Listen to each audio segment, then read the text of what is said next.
Alrighty, and welcome back. So this is Tony Ross, and this is our final day. So we got a little bit of got some giveaways to do. So I'm going to do some of them now, and we'll do some of them later. And again, this is we're running into issues sending out our emails, so we are going to announce all of the winners today for the entire week. So keep an eye on your emails. It'll probably be thanks from the 2D Summit will be the subject matter, because if you put weird things like prize or something like that in it kind of almost gets thrown into your junk mail. So, but yeah, subject matter will be thanks from the 2D Summit.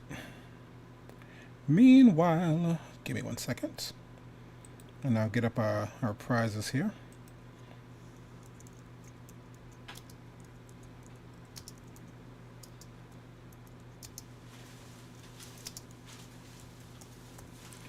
All right. So, first up, we're going to talk about one. Thanks to everyone, to our panelists, and also special thanks to our sponsors, because yeah, they help us out by not only helping push and promote the summit, but they give us really cool stuff to give away. So, shout out to both Toon Boom as well as Wacom.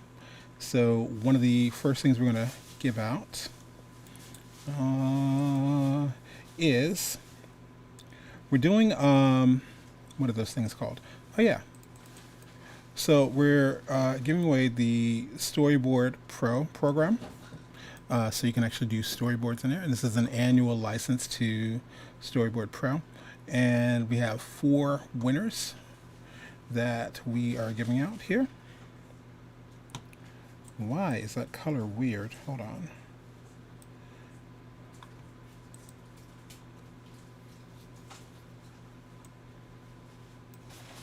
Hold on one moment. Just trying to figure out what is going on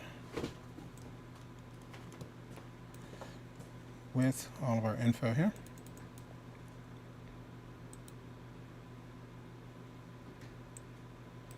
All right, that's a little better.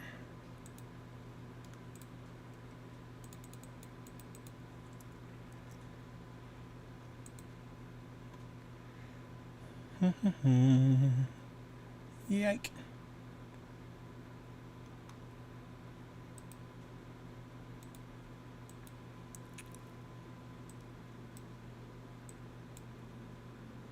I lost part of my scene there. There we are.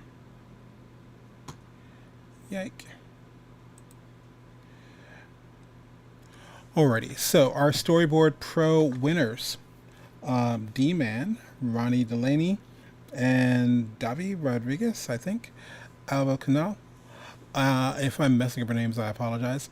So again, you'll be looking for an email coming from, it'll probably be from Tony at Tonyteach.com, but it will be saying something like thanks from the 2D Summit, and we'll need some information from you to forward that on to Toon Boom. So even though it is software, we are going to need like first and last name and address, and we forward that information on, and you will get a annual license to the Storyboard Pro software free of charge.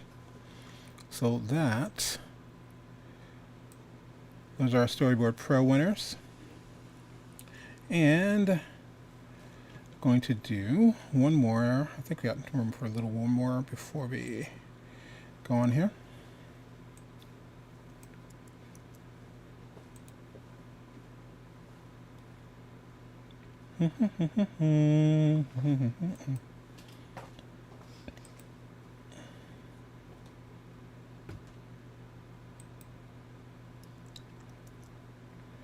All right, and next up is going to be our Harmony Premium winners.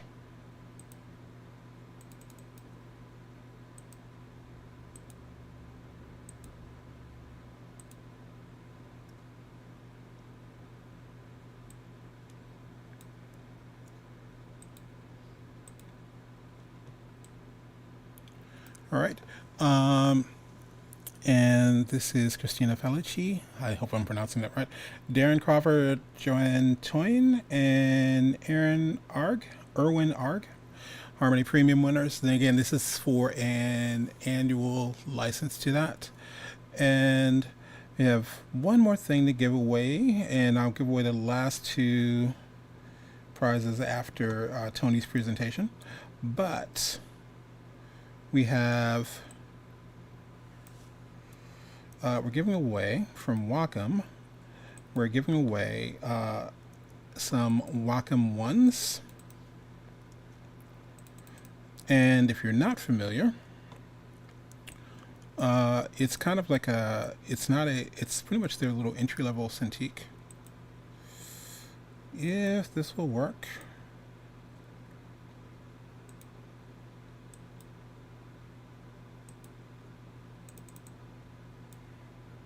There we go.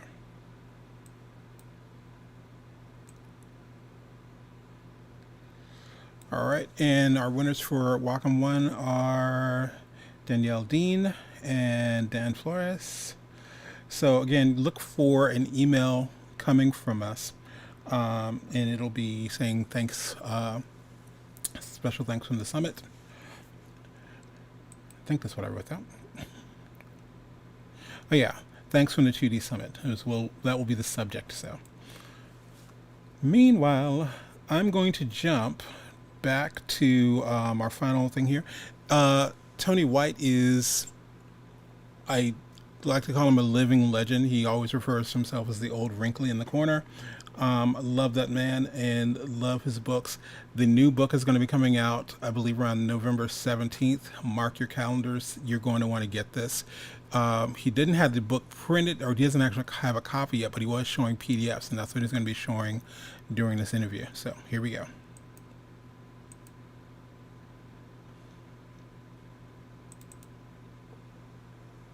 Hey, this is Tony Ross for the 2D Animation Virtual Summit, and I'm hanging out with probably one of my favorite people to go completely fanboy over. Artist, animator, mentor, Mr. Tony White. If you've ever heard me talk about this, this gentleman wrote the first book that I kept checking out. Like I think in my teens, checking it out in the library, and then finally, eventually buying my own copy. Years later, I'm like working or teaching Flash, and I'm shooting out an email. Hey, going to do this course. What do you want to know about the program? And everyone's signing up and writing their little comments, and then I get this name of Tony White. I'm going, nah. And that was years ago, and I still geek out that I get to talk with you. And occasionally, if I'm being bold, share you a pencil test or an animation going, hey, what do you think of this? Anyway, I'm rambling. It feels weird to call you an animator. You should be called like a master animator or something. But anyway, Mr. Tony White, welcome, sir. You can call me an old wrinkly. How about well, how about a new old man of animation? I don't know. New old man of animation. Okay, I love that. Okay, cool. I love that. How is it going, sir? It's going fine. It's going fine. I'm actually, despite my age, I'm surprisingly energetic. I'm going harder than I've gone for years and years. I swear. I'm not doing 9 to 5. The situation here in the States is that nobody pays for 2D animators anymore, not in any serious way, not any way of like movies or any or career paths for many people. So it's a question of reinventing yourself from time to time. And I've gone through that process, and I've got to an age where I want to give what I've got. I want to share what I've got. And there's a number of legacy projects I'm working on, the first of which is the book that's coming out any day now. I was hoping I'd have it here to show. as a physical thing. So I believe it's going to be published, but I know it is published. I know it's coming out, but don't have it here. But I can show you things in it. And yeah, there's a few legacy projects, some in the pipeline, some that I'm pretty much delivering as we speak.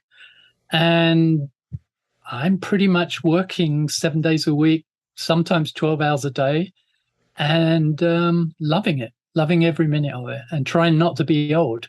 I would say it's the. I always tell people it's one of the reasons why I keep toys around. It's like, yep, like it's okay. You can be childlike without being childish, and so that way you never grow old.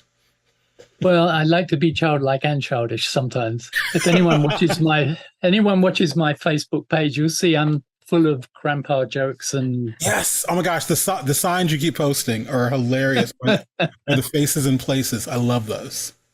Yeah, it's just you got to be a child, it's a very weird thing, Tony, that as a kid, my childhood's another thing, and we've spoken off camera about that, but my childhood years and my early teenage years, I really wasn't comfortable in my life, in my body.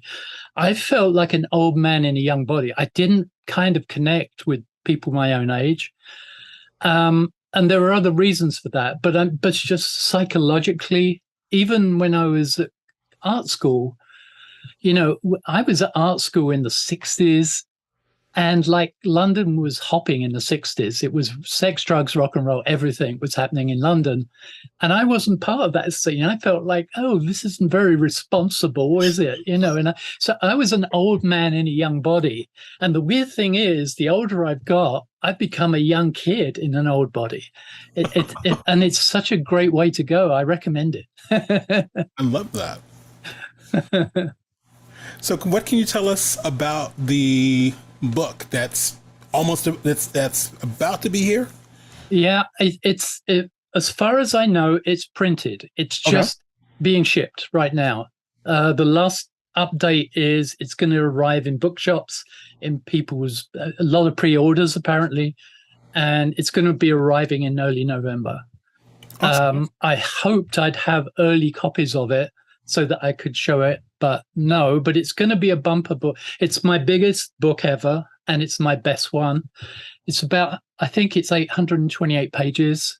Wow. Which beats the last biggest one, which was something like 600 pages. But my very first one, the one you're talking about, the Animator's Workbook, yes, that was only a little book, but boy, has that survived. It's out of print now. It went out of print a few years ago, but it was still selling. It just wasn't make enough profit for the publisher to keep it going.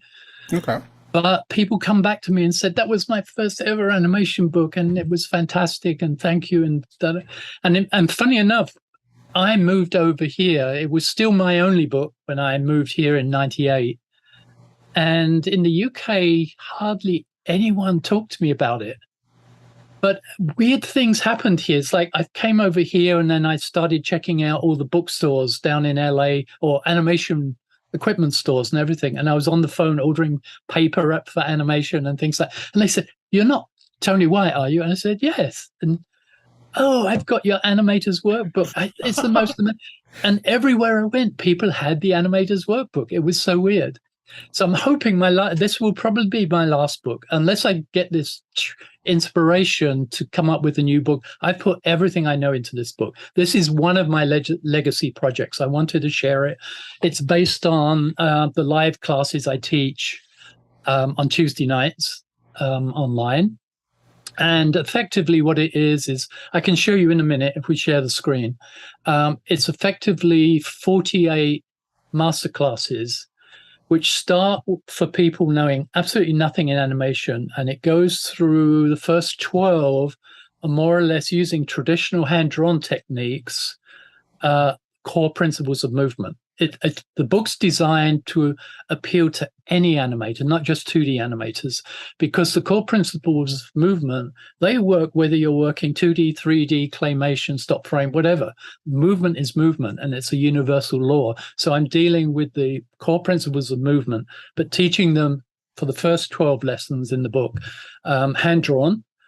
because I still believe, regardless of the fact that most of my students and most students in animation these days are going to end up in a digital world, either 2D, 3D digital world, and we'll never touch hand-drawn animation on pencil and paper. I still believe it's the best way of learning, because if you have to draw the principles of movement, if you have to draw in-betweens and slowing in and slowing out and squash and stretch and everything, and you do it the hard way, even if you don't draw very well, it doesn't matter. You're learning principles of movement, not drawing. That sinks in. That sinks in. So when you eventually end up, I teach a lot of high school kids in my classes. They seem to come into my class. They love animation, and so I teach them these techniques. Even some of them don't draw, and they're all nervous. And don't worry, stick figures will do. Just make it move the right way. Because with the knowledge I'm giving you, if you take that into college later, you're going to be ahead of most of the other students, because they're going to be teaching you mainly these days, and you know this, technology. Mainly, it's all about learning the software. And now, and especially with Toon Boom, the more and more sophisticated it gets, the more time it takes to teach the program, And so what I'm trying to do is make the book the primer that if you learn all these things before you go into the software, when you're going to be like coasting on an animation level, you've just got to learn the software. And because I genuinely find, apart from a few colleges, and I really don't know your course, Tony, I don't know how you teach it in general, but I know you're good because I've listened to some of your things, and you're a really good teacher, and you're my favorite interviewer, by the way. Thank you.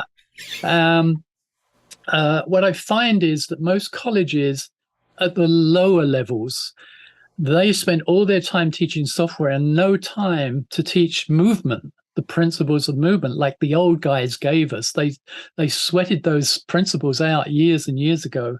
Even the old greats of Disney and Warner Brothers and everything, they developed the knowledge and the principles of movement.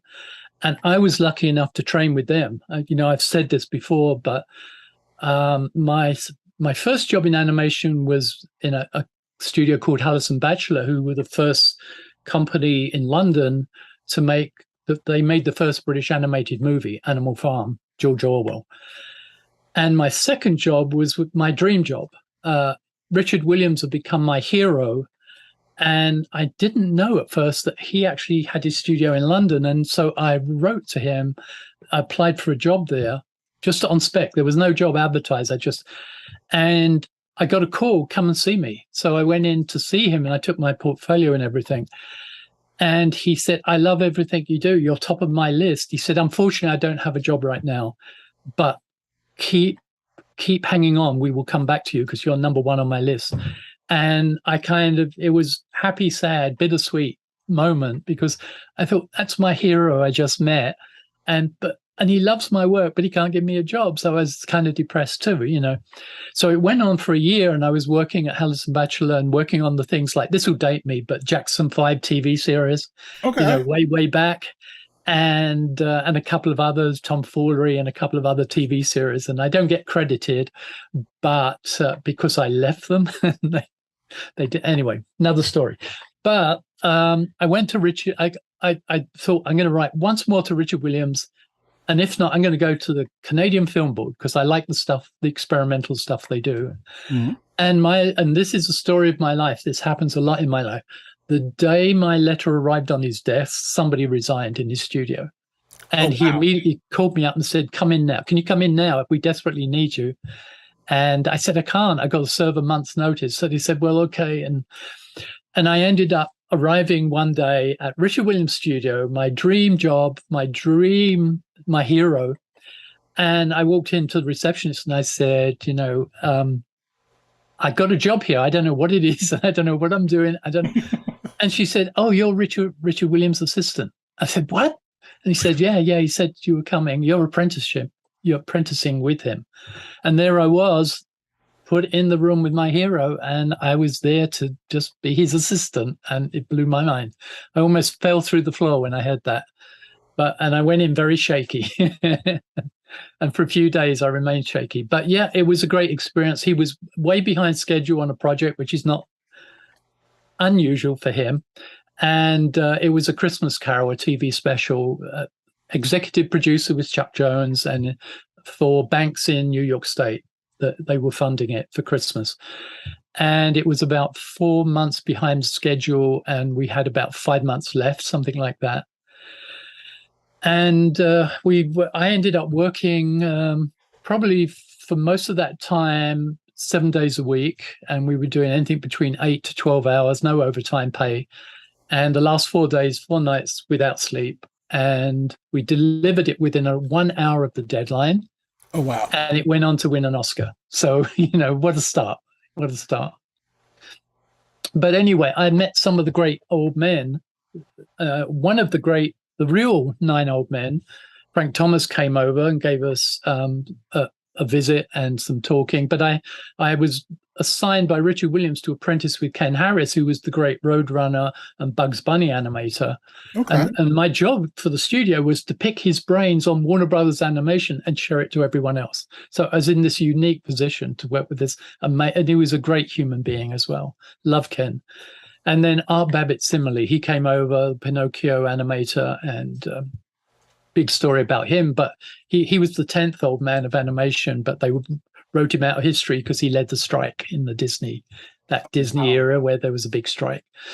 And they got rid of him and wrote him out of history. But he was the 10th old man. So I studied with these people. And then, since then, the decades of my own experience, I wanted to put all that into this book and try to make it the most accessible book that's possible. And I think it's my best. I even put in each class, each of the 48 classes in the book, they begin with a drawing exercise, a warm-up drawing exercise, which is observational gesture drawing. I give images and I give the reasons for doing them.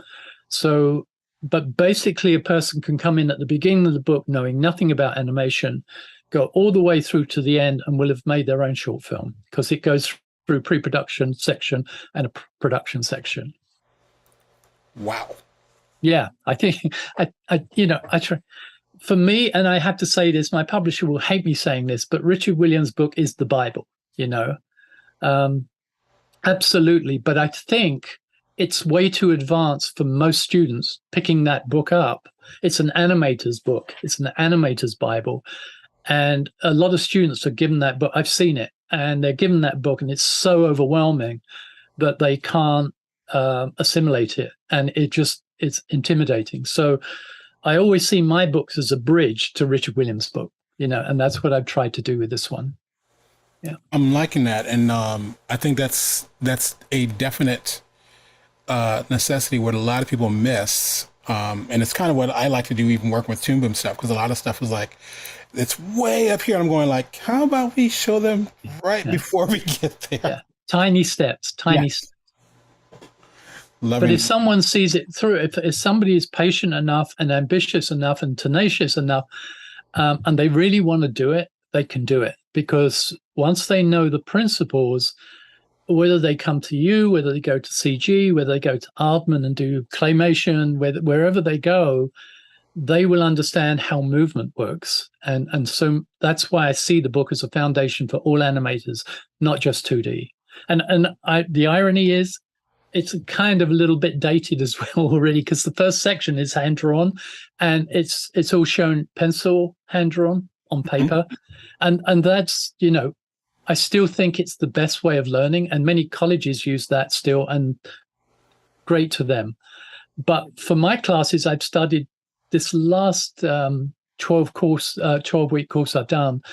I'm doing it digitally with Rough Animator on iPads and on, using Wacom on desktops, Wacom tablets. And Rough Animator is the cheapest of cheap programs. It's the most amazing program for learning animation in a traditional way, but in a digital environment. Okay. I love it, and I'm really enjoyed teaching with it. It's still not as good as the pencil and paper, but those days are gone now, and we have to be realistic. It's the hardest thing for me to be realistic, but it's a digital world now. So I'm trying to bring coming into the digital world still hand drawn, By the way, the second section in the book continues to teach principles of movement, core principles of movement, but I'm using Moho as rigged animation. And I chose Moho because it was closest to my 2D experience. You can still use Moho as a hand-drawn program, but it's obviously designed as a rigged program. And Toon Boom is way beyond my comprehension, I'm afraid.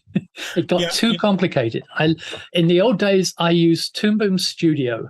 Yes. And I would still urge them to bring back Toon Boom Studio. It's the most impeccable software to teach students. I could teach students Toon Boom Studio in 2 hours, and then all the rest of the whole program, they could just concentrate on movement and using Toon Boom Studio. And I love that program, and it broke my heart when it went, but I still have it on one of my old computers, and I use it all the time. It's an amazing program. It's an amazing program. But Harmony came in, and then obviously, it took off, and quite rightly so, and it's an amazing program too. But being a traditional hand-drawn guy, Toon Boom Studio was my favorite. Yeah. We'll have to do, and I don't know if we've talked about this before, because Harmony, of course, and I'm not saying this because they're the sponsor or because I do a lot of work with them, but hear me out. So I know that Harmony Essentials supposedly took over Studio. I learned Studio after learning, I think it was after learning one of the earlier versions of Harmony. So I went backwards. And so for me, using Studio was just like, it's like, for me, it was like learning a 10-speed and then coming back to almost a tricycle. Now I bring all that up to say the following. What I've been working on recently is going back to my first love, where I was teaching a lot of it's called Harmony Essentials, which was supposedly replacing Studio. Harmony Essentials doesn't have all the complex node views and all this other stuff. What I've been digging into recently is a lot of some of the older tutorials that some of the people that I follow, like on Cartoon Smart and different things like that, and seeing what people were doing with Toon Boom Studio or earlier versions of Harmony that didn't have the node view, didn't have all this other stuff, to bring out a new class in that. So I want to pick your brain to find out what you're doing, and it's kind of that thing of like where I do with some people going, show me what you use this for. Let me see if I can come up with the equivalent and make sure it's still that if there's, because I think there's still an easier way. It just looks different, and it's probably called something different. So yeah, well, I think as I said earlier, the problems that I've had when or the requirements when I teach a class of animation movement, I want, and it has to be done with software. You can't do the old way anymore. I want the software the application. I want it to be learned in session one. I want it to be simple enough that they pretty much know how to animate, color, render, almost in one class. And then I can spend the rest of my course teaching them movement, because that's really what is my passion. And that is, if I'd say anything of the industry in general in the digital world today, movement's bad. It's very bad. Even some movies that I totally love, independent movies, totally love them. But I go, why can't they move that? Why can't that character be in balance? Why isn't there more weight there? Right. And really, Tony, when you know that, when you know what you need to get, it's very easy to fix something in a digital environment. It's very easy. It's usually just the keys are wrong.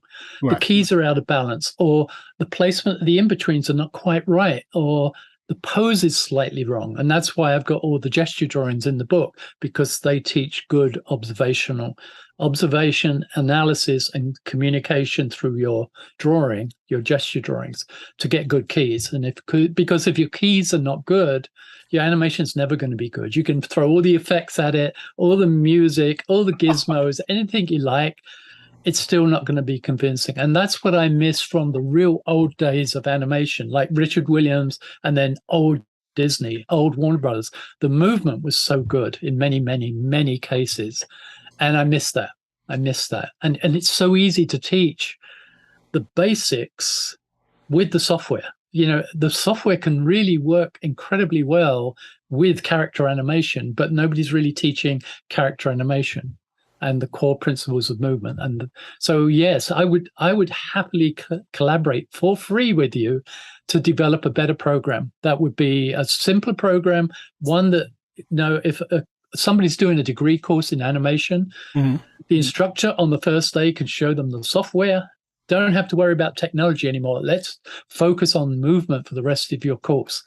And that's, whereas I found, you know, as Toon Boom got more complicated, and I thought, I'm going to spend the whole, if it's 10 weeks, I'm going to spend 10 weeks getting them to understand everything about the software. And there's no time to learn the movement techniques and the principles of movement. So, you know, that's my personal prejudice. That I might be an old guy that's out of touch with the world anymore, but, you know, that's my take on it. And that's the one thing I miss in the modern world of animation, even in 3D, even in all forms of animation, that quite often the movement is bad. The design is good, the storytelling is great, the concepts, the art, everything is great, but the movement is, yeah, you could fix that in like 30 seconds just by moving this here and just retiming it, and just, you know, it's a thing, it's a burden you carry.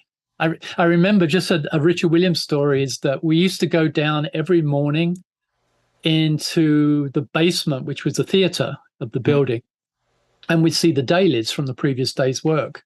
And remember, it was all on film in those days. So it was all, you know, 35 millimeter film, no computers, no digital stuff. And so we'd all sit there in trepidation, or if it was our work, it would be trepidation, because he was ferocious. He didn't like anything. Ferocious, you know, ferocious. And he would say, why doesn't anyone speak up? And why doesn't anyone, you know, comment? Because at Disney, they all sit and watch the dailies and they're all sharing and commenting and everything. And of course, a naive newcomer at Richard Williams' studio in the Elders, and don't get me wrong, I love the man. I owe everything to that man. But it was an ordeal to go into those dailies, because a newcomer would come in and say, oh, he wants us to talk. Dick, I think that, and slam. You would be slammed, because if he didn't agree with you, you were almost thrown out the room and humiliated and whatever it was. So as you get older, you knew, you just sort of sat there and listened and you didn't say anything.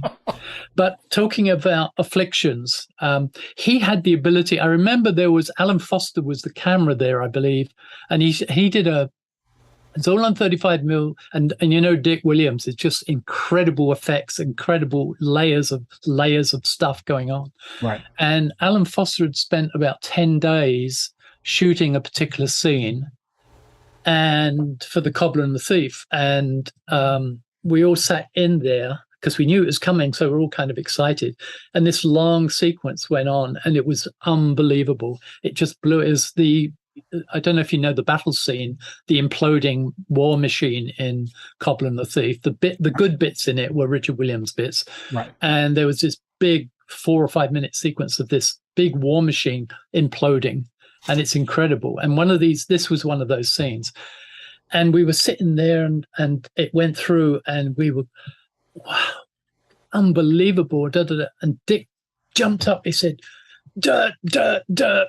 And we're all looking at what? And he said, there's dirt on the film, reshoot.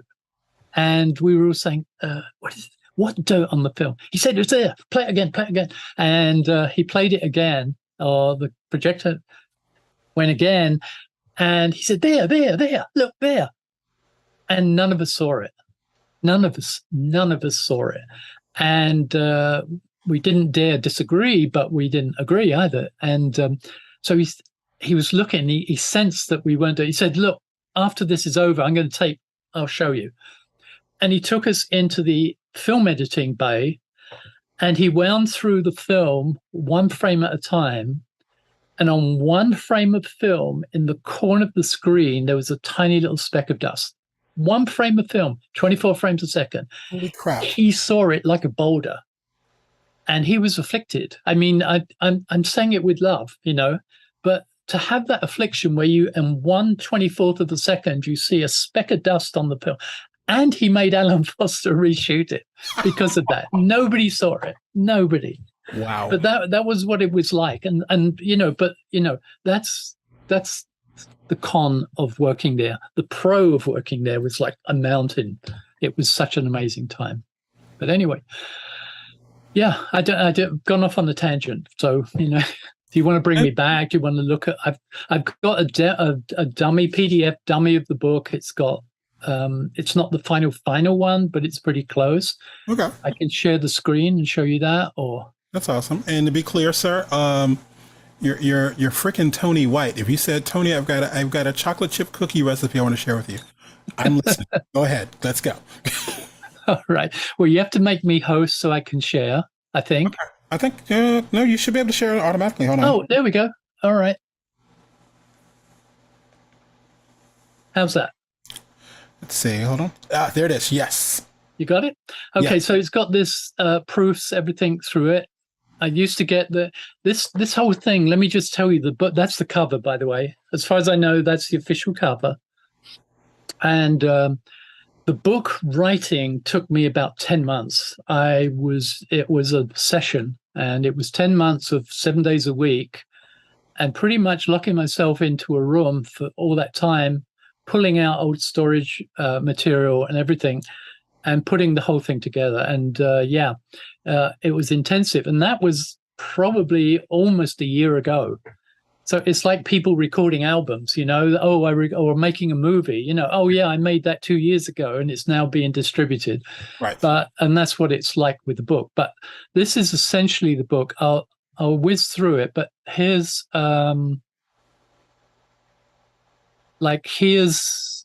let me go a little bit slowly through this. So these are the masterclass. 1, getting to know you, is just an introduction to me and my work. And then 2, squash stretch, keys and in-betweens, slow in, slow out, time in placement, generic walk.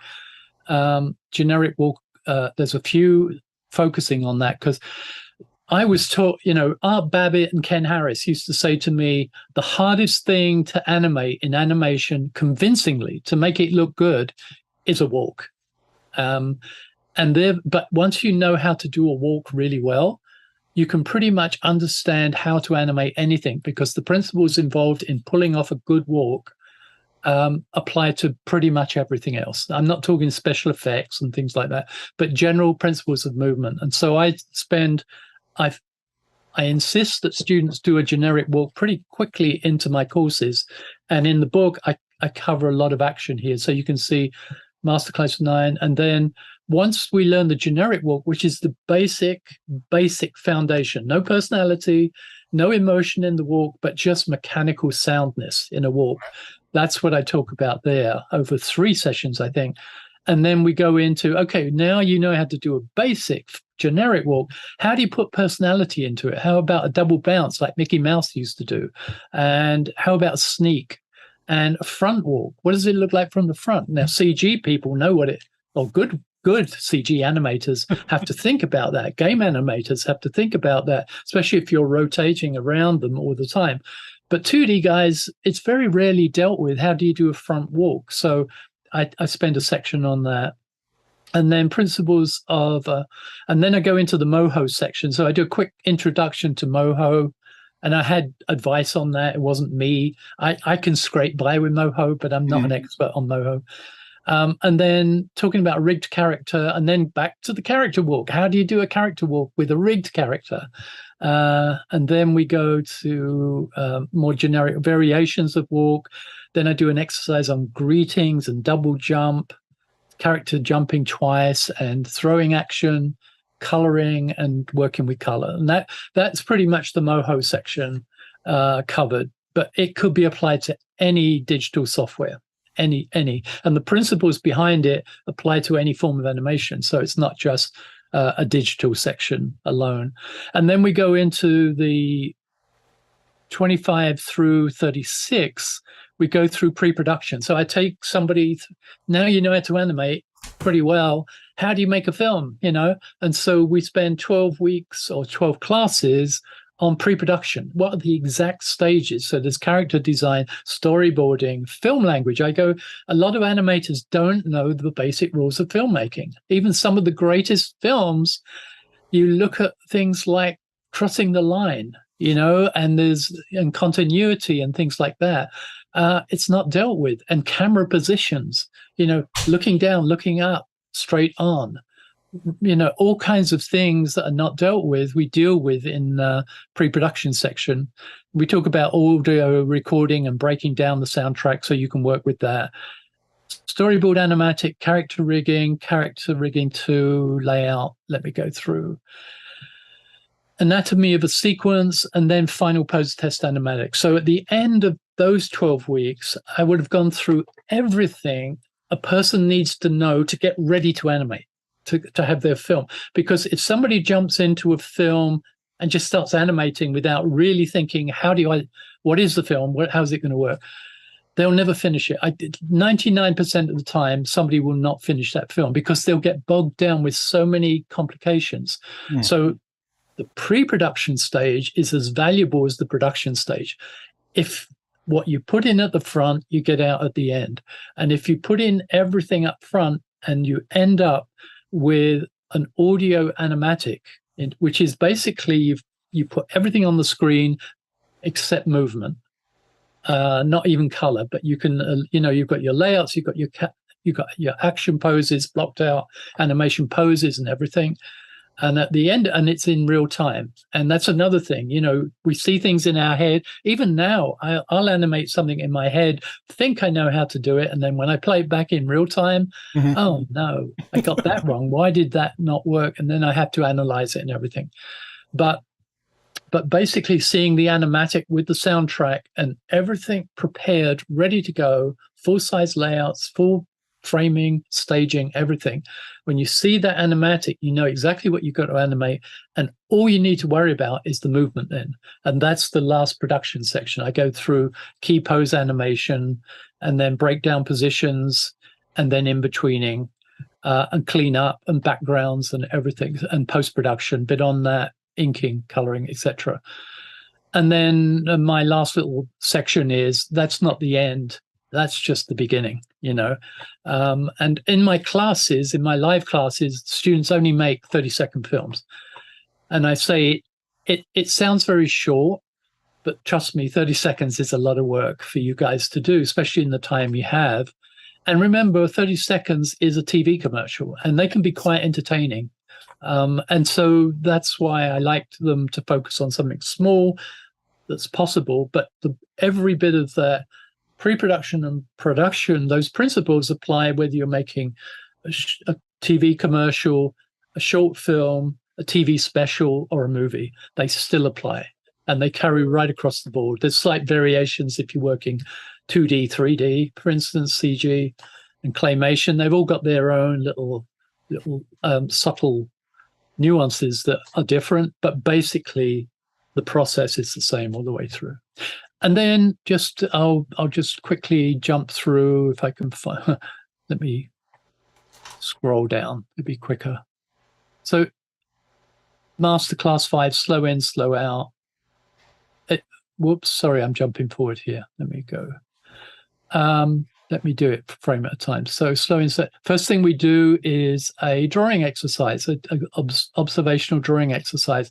I give examples of my previous student observational drawings, like this one down here was her version of this up here. And they're timed, by the way, 3 minutes maximum. And I ask people to be disciplined. Discipline yourself to 3 minutes. It's all about observation, analysis, and communication through your final drawing. And it's all about getting the most dynamic pose, telling stories. Every drawing is a story. When you're animating a film, I always say the key drawings are the most important things, and there's certain things you need to know about balance and weight and things like that. But every single key drawing has to tell a story. If it's not on its own telling a story, when it's moving, it's never going to tell the bigger story. So that's why gesture drawings are so important here. And every session starts with a specific gesture drawing with a specific reason for doing it. And then we deal with pendulum. This is early in.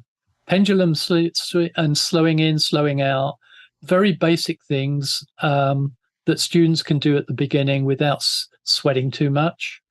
And then we go into timing and play. There's more gesture drawings, talking about silhouettes, the importance of silhouettes with key poses, a good silhouette and a bad silhouette, because a good pose should be silhouetted well, and you should, if you blank it all out, you should be able to read what it's telling you.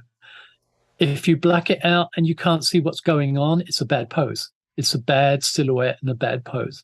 So, that's one of the small things I go into. We go into slowing in, slowing out, charting, speed. And a lot of this, by the way, and I still got to do it. But I will have it done by the time the book's out there, is there's going to be a page on my website where you can go to and see actually moving examples of all this happening. Okay. And this is one of those examples by pacing, what speed represents how many in-betweens. And then you double the in-betweens, what does it look like? On the video, you'll see that much clearer than in a book.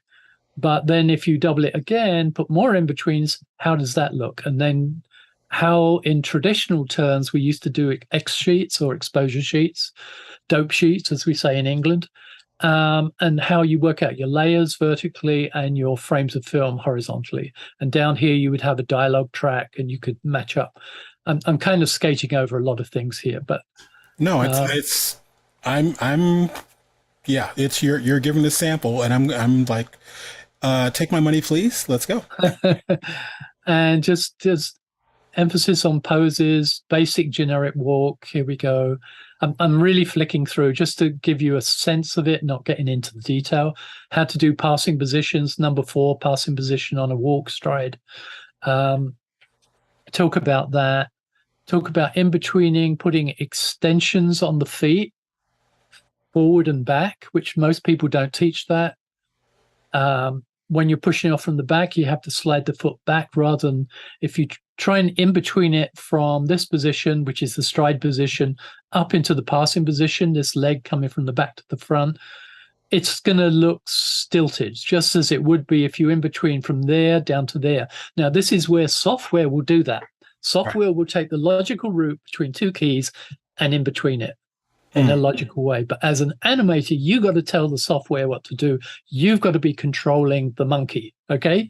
And in this instance, when the back leg goes forward on even a basic generic walk, it doesn't go straight up. It doesn't in between. It actually slides back onto the toe, and there's a push on that in between there. And that's something that so many people miss out on. And you get a much more effective, more dynamic walk because you feel the push. Even if it's subliminal, except Richard Williams, he would see every inch of that one frame. Most people feel it subliminally rather than, clearly, logically. And then when you do the front leg coming, that you swing it out. Instead of going straight down to the foot on the ground, you swing it forward, up and down and come down on the heel. We all do that. If you watch yourself walk across the room, look at yourself walking across the room, you'll see that your foot doesn't come straight down from a passing position straight to the stride. It comes forward and back down onto the heel. In a generic walk. If you're doing a personality walk, you can do that. With a sneak, you come down on the toe. It's a different thing. So, and I talk about that in the book. But generally, and I give a little exercise at the end, suggested assignment. Readers of the book, they have their choice. But if they really, really want to learn this stuff, do the assignments as well, because they are really valuable. And you've got to put into practice what you're learning. You can't just learn from a book. You've got to do it to get that muscle memory. More poses, sad walk poses. And onward we go. Oh, I won't go through 800 pages, but this is just to give you an idea of what's in there. And yeah, and like how you distort, you can change to get an angry and aggressive walk. You have to change the passing position pose. For example, you really have to change all the poses in some way or another. But sometimes you just change the pose of the passing position and still use the same key stride positions, and you can get a very different effect every time, depending on if that was the passing position on one walk and that was the passing position on another, you get a very different effect. Now you have to adjust the timing, like these charts show. You have to do some more slowing in. If you slow in to the passing position, you get a slightly bouncier walk. It's up in the air most of the time. Right. And you come down very short. But if you slow into the stride positions, it's a heavier walk. It's like anchored down on the ground a bit more and barely up in the air. And just by changing your in-betweens and the slow in, slow outs, you can get a very different effect on the same drawings. Double bounce walk. Here we go. Personality walk. Walking from the front. It's all there. It's everything I could think of at the time. More posing, gesture drawings, balance, the importance of having the center of gravity of a character over the feet, unless they're falling over or drunk or something, tripping. A good solid walk should always have the center of gravity over the point of contact on the ground. If there's two, in other words, if both feet are on the ground, the center of gravity can be anywhere between those two. But if one foot comes off the ground, you have to first shift the weight over to the one that's on the ground before you can lift the other one to make it convincing, to make it feel in balance. And I say I originally did this dragon dance, and I could never work out why it wasn't working, wasn't feeling plausible, and it's because I had the balance wrong. I had the center of gravity over this point of the foot, and the movement was going this way to the right, and it, like, intellectually, you don't see anything wrong with it, but when you feel it, it's not logical. Disney had this saying, Walt Disney had this saying, plausible implausibility, meaning that in the animation world, it's all implausible. You can have people walk off cliffs and stay in the air. But if the audience doesn't feel it's plausible in that environment, in that setting, it's not going to work as really good animation. And so plausible implausibility and balance is very much a part of that. If the balance isn't right, the audience feel it. They don't intellectually understand it, but they feel it, and the animation's not going to convince them as well. And that's something you can just fix in moving a key. It's so easy in a digital world, but people don't know about it, and a lot of people don't. So balance is really important. And in fact, further in the book, I go back over the rules that the 9 old men gave for animation. And I said, well, some of them are a bit obsolete, but they missed this one and they missed this one. And balance was one of those. And so I very arrogantly added a couple. But here's the Moho section, just introducing people to basics in Moho, not teaching software, but just saying how to achieve things using rig software. And as I said, I had a bit of advice on that one. But basically, and doing a run and the poses for a run, et cetera, et cetera. And I could go on. Let me scan down. And here we're talking about, let's see, poses and getting, I can't even remember what part of the book this is. Let me go through. Ideas. I think this is the section on ideas. Pre-production storytelling, talking how to write good stories, what makes a good story. I don't tell people actually how to write a good story, but I say, things to think about when you're making stories, telling stories. Stories can be very simple. They don't have to be a beginning, middle, and end, but 99% of the time, they should be a beginning, middle, and end. There should be a starting position, something changes, and you resolve it, basically. And rough storyboards, rough poses, etc., etc. Concept art, and I get a lot of people made some great contributions. Cartoon Saloon gave me lots of stuff from Wolfwalkers and things like that. Oh, awesome!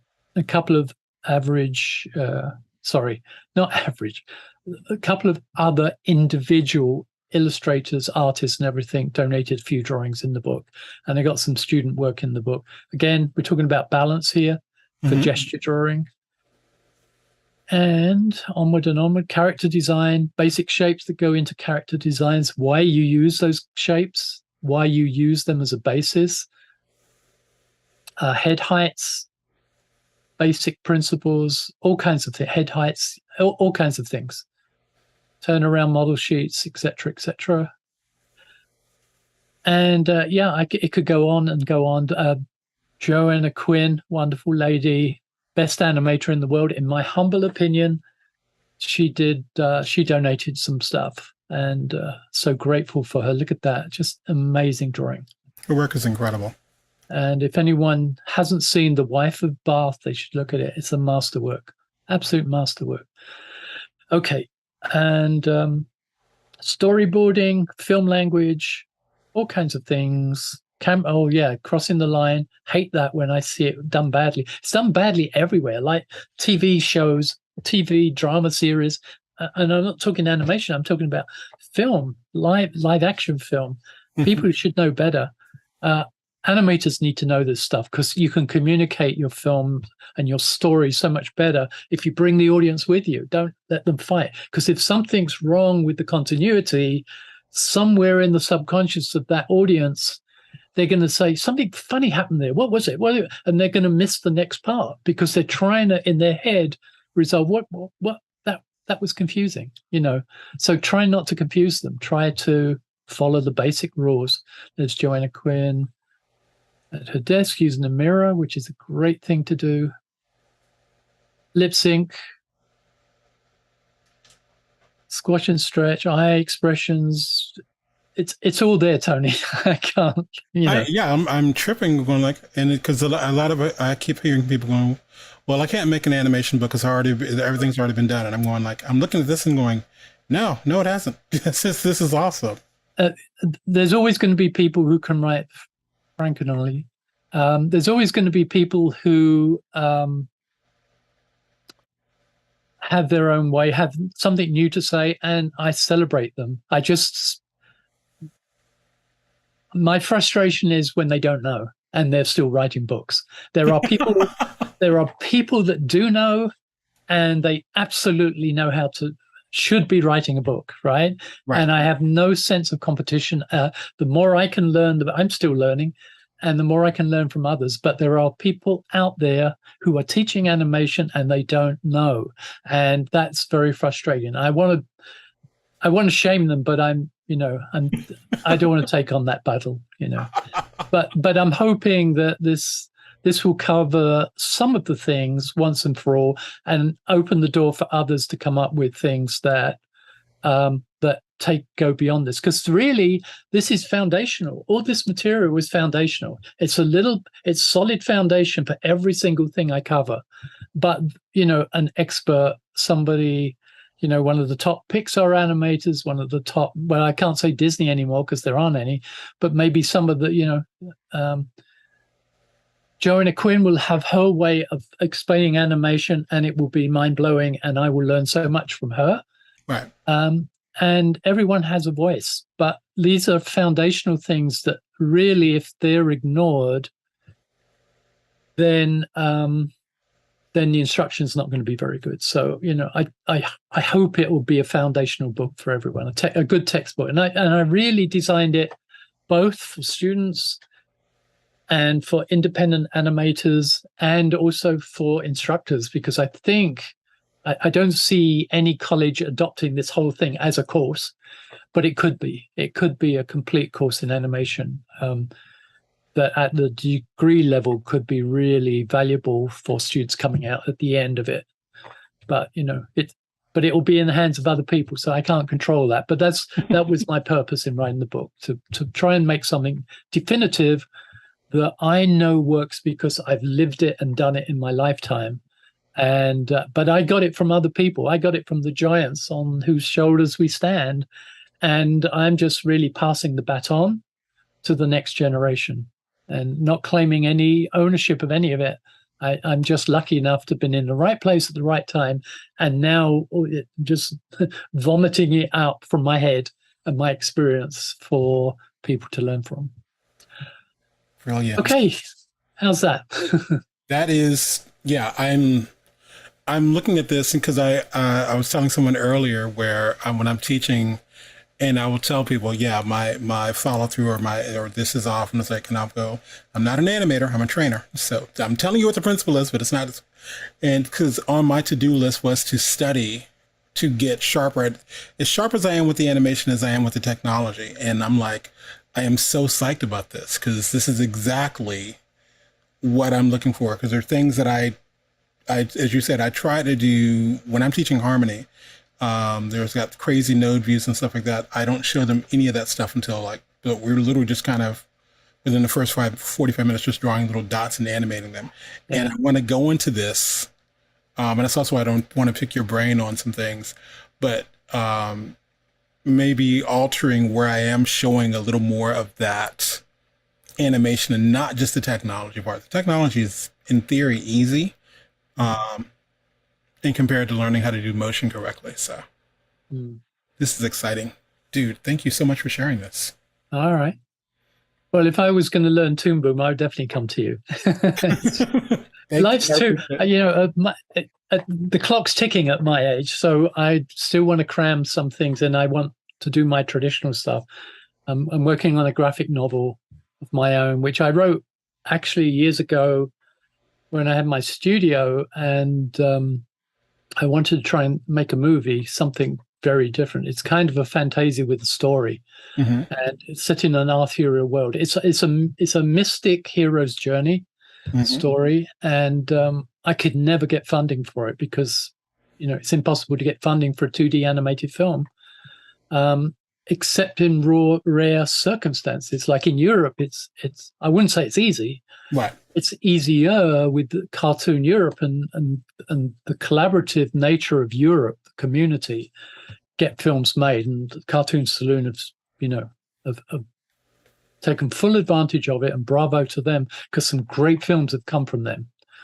And but nowhere else. And when I had my studio in London, that didn't exist either. So it was impossible. That's why I came to the States, because I thought, well, the States is where they make 2D animated movies. And, I had to sit it out for 2.5 years to get a green card and a work permit and everything. And then I started building up contacts and interest in getting movies made. And I was making progress. And then Michael Eisner closed down Disney traditional studio, and everything died overnight. Everything, investors ran to the hills. Everyone stopped doing 2D because they said, well, if Disney are not doing it, we're not doing it. If they can't make money from it. And the thing was, Disney were making money from their films, even though they were nothing like the Walt Disney films of old, or even the mid era, Right. But it planned obsolescence? I don't know, but they were making, they were making profitable films, but Eisner chose to use it as an excuse to close it down, destroyed the legacy, destroyed everything that America could have been proud of. And, but it ended all my dreams of making movies here. And meanwhile, in Europe, Cartoon Europe organizations set up, and they started making films in Europe, which I couldn't do when I was there, even though I was winning all kinds of awards for commercials and things like that. I couldn't get funding for movies. So I'm kind of in the wrong place and the wrong time. But anyway, so I said, no, this story is too good. I refuse to let this one go. So I'm doing a graphic novel of it right now. And that might take me a few years, but it's part of my legacy project. I want to get these things out of my system and to say, see, I told you, that would have made a great movie. But here's the graphic novel instead, Okay. And my brain is going, okay, we probably need to see if we can board or do an animatic at least of the graphic novel. Oh, I can show you if you don't mind. I can show you. I did show some of the opening scenes, the opening frames. Let me share the screen.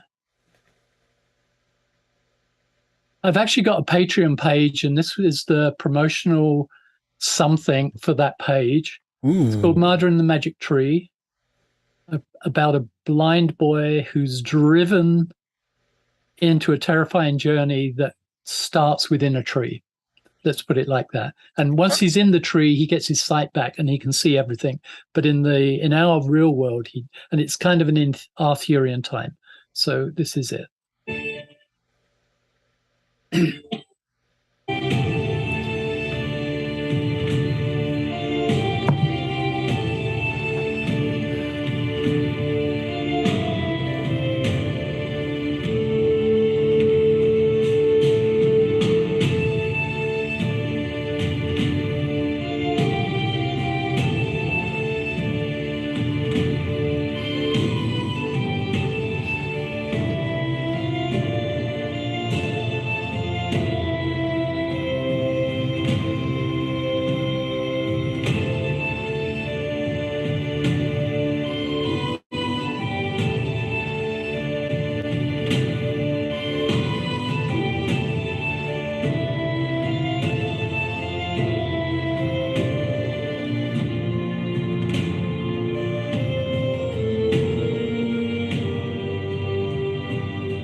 That's it.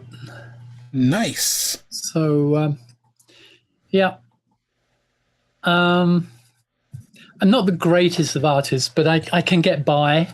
And I think the storyline. No, it's true. I'm not a great. I mean, Richard Williams was a great artist. Jonah Quinn is a great artist. I'm not a great artist, but I learned how through advertising and everything. I know how to move things. And so give me a character, give me Superman, give me, Mickey Mouse, give me Leonardo da Vinci, and I'll make it move and you'll think it's their drawings coming alive, but I'm kind of faking it. I'm kind of, I'm good at copying, but I'm not a pure artist. I don't have those skills. Drawing the gesture drawings, many of my students are much better than I am at gesture drawings, but I know how to use a gesture drawing in an animation sequence to make it work. So it's useful. And I do say this, if I say nothing else to anyone out there, never, when you're drawing keys for an animation sequence, should I unshare this? Yeah, there you go. Is that better? Yeah. So if you're drawing animation, never draw what's in your head, okay? What's in your head is your imagination. That's where the story comes in. That's where the the concept art, the design, your storytelling and your storyboard and your animatic and everything. That's all part of the imagination. But when it comes to animation, do not go with what's in your head. Look at reference. Go to the real world and see how it moves. If obviously, if you're animating a dragon, you can't go to the real world for a dragon. Look at reptiles. Look at reptiles. See, understand how their anatomy works, how their shoulders rotate. If you imagine it, it won't be convincing. But look at the real things. Do your gesture drawings, looking at their poses and everything. Analyze it, and then interpret it using the animation techniques that I talk about in the book to enhance it and exaggerate it. But always go to the real world for reference when you're actually doing movement. Awesome. Well, Tony, I would love to sit here. Sorry. No, it's not a bad thing. It's just like, I want to go. It's like, we definitely have to continue this, and we definitely got to do round 2. Let me know when the books get in, because we'll we'll just go ahead and just do a special Thank thing you. on that, because it's I think it's going to be the next chapter, as you said. As everyone's looking at the Rich Williams book, the Animator Survival Kit. Like, where's the step before that? And that looks incredible. So Mm. I'm very excited about that coming out. Well, I can only do my best and hope it works. And I read on Facebook the other day that the digital version of the book is out. Oh, I cool. don't know if that's true. I haven't checked it. I haven't done that, but yeah. Okay. But it should be any day. They haven't changed early November as the deadline, so we'll see. Okay. Well, this has been Tony Ross for the 2D Animation Virtual Summit, hanging out with. I don't forgot what do we officially call you? It's not the old wrinkly. What do we call you? The new old man of animation. The new old man of animation. Yes, I With very love much tongue in cheek on that one, but it. I'm so envious of the old men. I tell you, Tony, if I was born in that era, I Mhm. would have been in that studio and I would have been the 10th old man because I loved what they did then. I don't mean style, taste, whatever, but they were pushing the boundaries. And so I'm kind of tongue in cheek saying, I wish I was one of the 9 old men, but I'm 10th calling you old one. man. Yeah, you're honorary there. I would love to have worked on movies. I've never done that. And I would love to have done that. Well, we need to see if we can still figure out how to make that happen. We're like figure out that magic number that we gotta dig up. Tried 50 years so far and it's not worked. So No, so we still do well. What is it? You're still here, so let's see what we can do. I'm going to be around for a while yet. Okay, cool. I'm determined. You know. All right, Tony. Thanks so much. Have a good All one. right. Thank you. Take care. Good luck with the summit. Thank you. Bye. And we're back. La, la, la, la, la, la, la, la. There we are. By the way, I mentioned earlier that we are doing some quote unquote merchandising. Here is my little new design. I thought it was kind of cute. Like I said, it is under our little Redbubble shop, listed as it's listed as mature because yeah, it's kind of funny, little tongue in cheek. But we also have stuff for the summit, and it's one of those things of like all proceeds go to doing more stuff like this. So anyway, enough about that. Let me jump back to my screen. Thank you. What am I looking for? All right, so I have two things. Well, a couple of things. Let's see. I have some 16-inch Cintiqs to give away. Where did my screen go?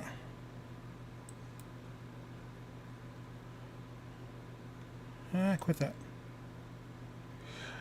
Darren, yes, I heavily agree. It's like one of those things of, wait a minute. Let me go to my, why is that acting weird?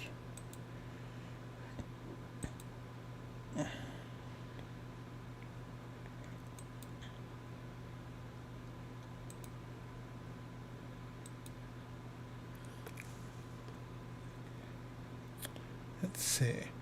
All right. Did I already make one of those? Where did I go? So, going to do this, and then I'm going to go to sleep.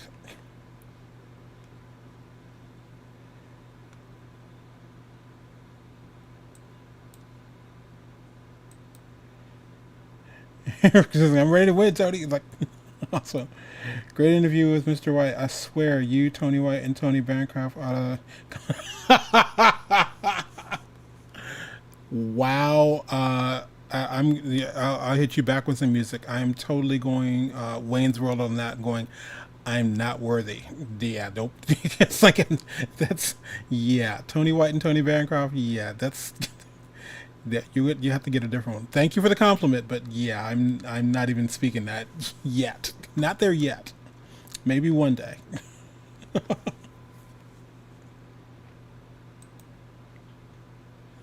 Okie dokie.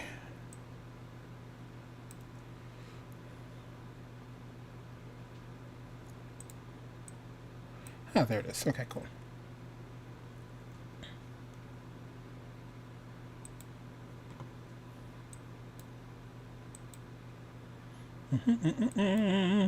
So we'll get our final names here.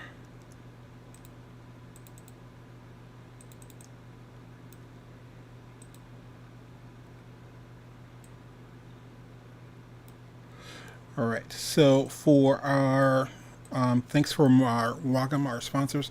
We're giving away two 16-inch Cintiqs. Kellen Hordos, or I hope I'm not messing that up, and Brad Eaton. Those are our Cintiq winners. And I think that is the end of our giveaways. I wanted to say thank you to everyone who's actually come out to the summit. We're going to see if we can do a couple more. I want to say there's a special. I don't know when. I know it's going to be. It's not going to be. It won't be next October. It'll be before then, because there were more than a few people that I was chatting with to try to get into the summit, but to get them in a timely manner, started getting a little tricky.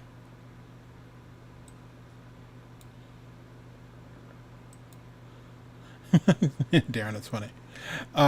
Getting everyone in a timely manner was becoming a little tricky, and we're trying. I'm trying, because technically this is still like a one-man thing. It's kind of like, hey, who do you interview? Usually whoever I want to talk to. So I'm usually doing the editing, and there is a reason, like I'm trying to make like each one of the things, making sure everyone's sound is correct. Doing Zoom interviews and making sure the audio is split up, yada yada yada, going to all that stuff. It does take some effort, and eventually one day I'll actually be doing this where I'm not editing during the summit. But true story, I want to say both. I interviewed both Elliot Cohen and Tony White. I interviewed them last night after after the summit. So as I said, I'm going to be leaving, going to bed. End of giveaway. I'm sad, Tony. I'll.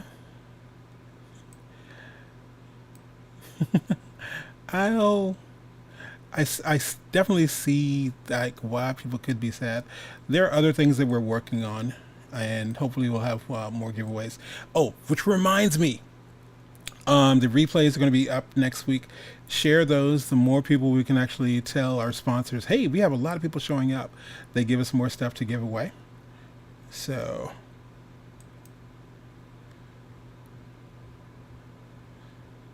I spelled your name on the continued. Did I really? Hold on. Wait a minute, did I do that? Hold on.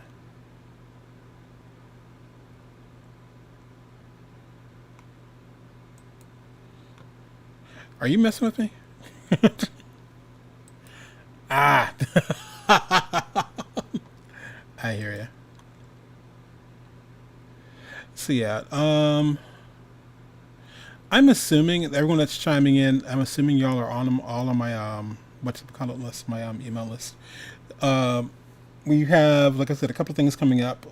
Some Our next class coming up is definitely the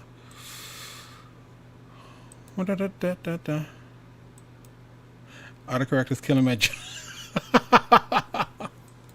That's hilarious. But yeah, definitely check us out. We are going to have more. What is that thing called? Our newest course is going to be releasing. Should be releasing next Friday, and that's simple production rigs in Tune Harmony. And hopefully, I've got to go. We've talked between Elliot and Tony White, got a couple of little things. The director series will probably be happening sooner than we think. But yeah, I'm always trying to get always working to get Tony White on the show. If he's available, I'm talking to him because, yeah, he is incredible. and I again hope to get my art and animation just as strong. But yeah, I'm rambling. I'm tired. Thank you all so much. Do me a huge favor. Humor me, because I know why I do the summit, but I'm curious. Feel free to shoot me an email. I think you can like if I think you can actually if you get the all the little e blasts we sent out and everything like that, you can respond to those. Let me know what you like about the summit, what you like about the summit, what you don't like. I'm curious as to how is it different, if it is at all, than anything else that's out there. So,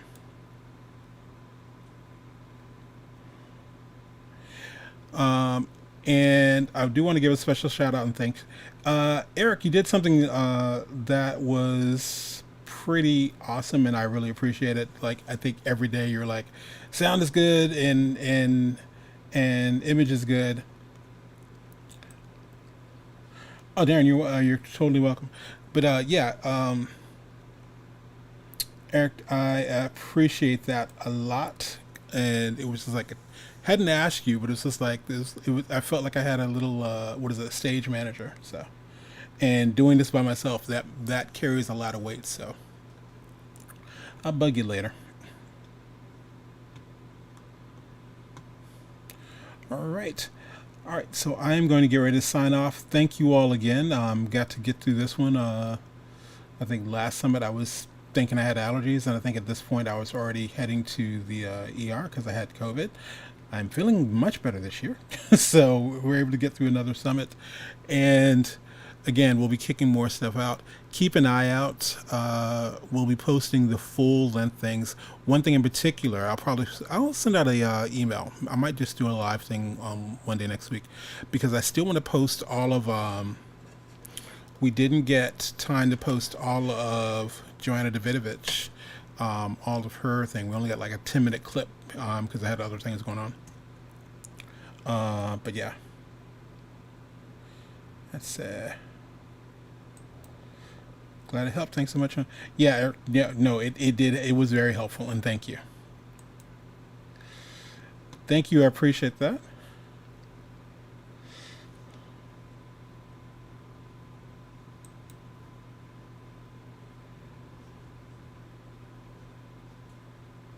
No worries. Thank you for having the summit this year. Thank you. That means more than you know. Enjoy my well-earned nap. Thank you. All right. But like I said, if y'all, hopefully y'all grab some merchandise. If you feel like grabbing me a coffee, there's like a Tonyteach or PayPal link in the emails. So, gonna sign off.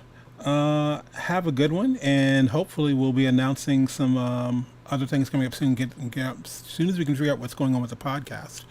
Whether it's going to be a Tonyteach podcast or an official summit podcast. Yeah, it'll be interesting.